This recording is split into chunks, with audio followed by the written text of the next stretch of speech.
Casey friends, I first of all just want to thank you so very much for the rousing happy birthday that you offered me this past week.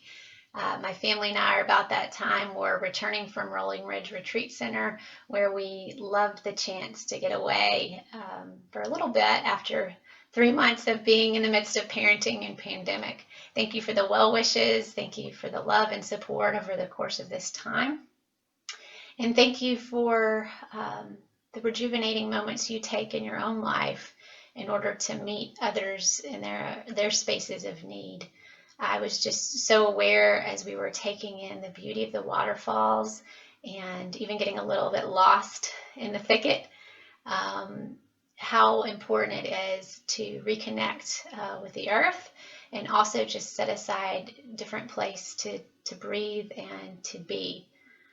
So I hope you have that opportunity. I know that we're confined in our homes in such a way where that can be very difficult, but carving out such a space for renewal is so important for both for the inward journey and the outward journey, especially in this time when we have such a deep sense of urgency all around us, around the Black Lives Matter movement. Indeed, certainly as we know that people continue to die and that a vaccine has not been arrived at as of yet for COVID-19.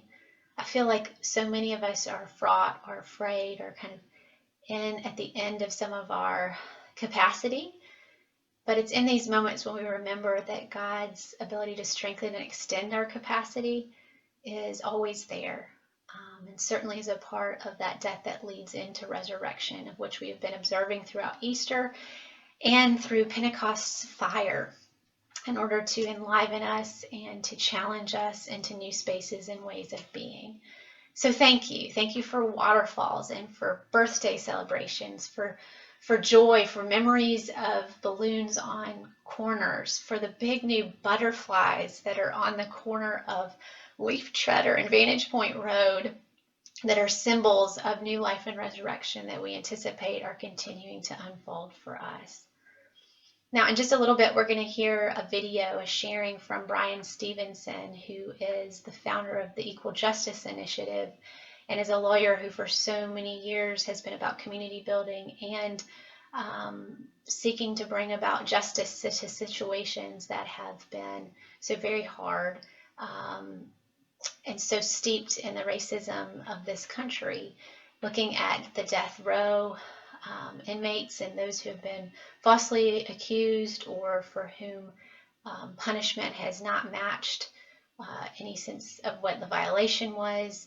There is so much work that he has been doing. You may have read his book, Just Mercy, which has been made into a movie.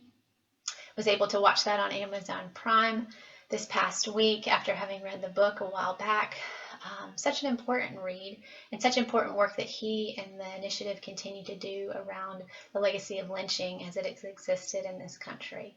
The importance of saying the names of those who have died, of naming the places in which the lynchings and brutal acts have occurred, and giving people an opportunity to name that truth and that history in such a way that we can live into a spirit of acknowledgement of the loss of human dignity and the uplift of the spirits of those who have lived and died, the uplift of communities that have been so victimized or burdened and oppressed as a result of the history of this country. As we approach that video, I give thanks for the ways he talks about being stone catchers.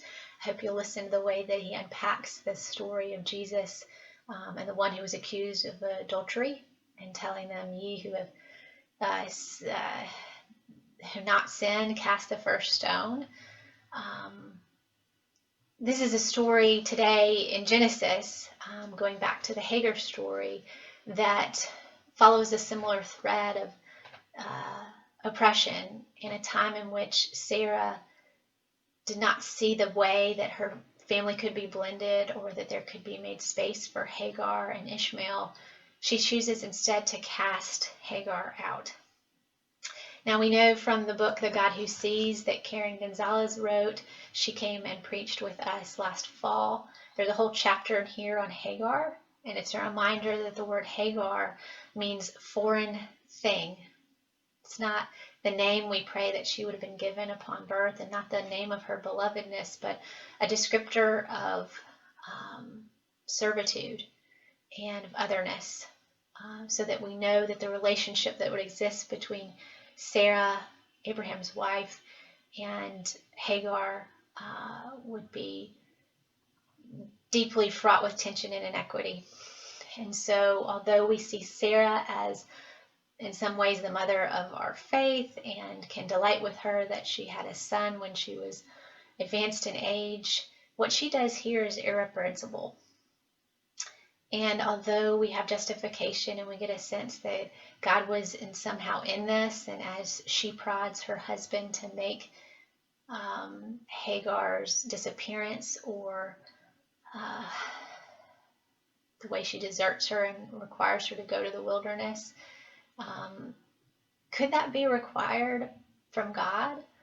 Or is that born out of her own jealousy, insecurity, and the instability of an oppressive system of which she is a part?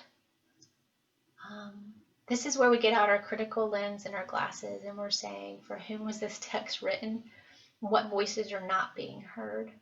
What would this text sound like from Hagar's perspective? What does it mean to know whatever her name, her true name was? Again, we think about the legacy of this country, and we trust that as we say her name or say his name, is such the protest cry amongst people these days as we name the police brutality and remember the dignity and worth of those lives that were taken. The importance of God's solidarity in the midst of the oppression. We know that Hagar had a deeply personal relationship with God. That earlier in the text, even when she was pregnant with Ishmael and she would have tried to escape, that God appears to her and draws her back into the fold of community where she can be safe and cared for in her time of need. So even now, as she would be cast off, as the stone throw of Sarah out into the seeming death of wilderness would happen, even in that place, God helps prepare and make a way for her into a new life that would happen back in her homeland. This foreign woman, the woman who has been made to be a slave, a surrogate and a slave, and now sent out to death, would find new hope. Why do the authors spend so much time dwelling on that and on her story there? It's not because we totally have her voice, but because we know that there's something more for her. And I think our hope resides in that. We know certainly from the Abrahamic tradition that the religion of Islam comes out of the line of Ishmael, out of Hagar's womb, out of this place of deep and abiding suffering. We know that yet hope will be born. So we say the name we know, Hagar, but we ask a God who knows really what her name was.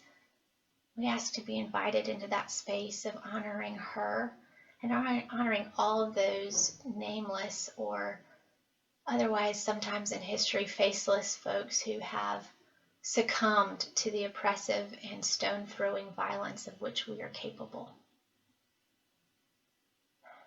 And for the names we do know, we say them. For Brian Stevenson, those names are engraved. He helps to make sure communities unearth stories in such a way that names are known. That we can't hide from the truth of the oppression and violence of this country, and the slavery and the Jim Crow reality, and the ongoing criminality that exists for Black communities, especially for Black communities and communities of color.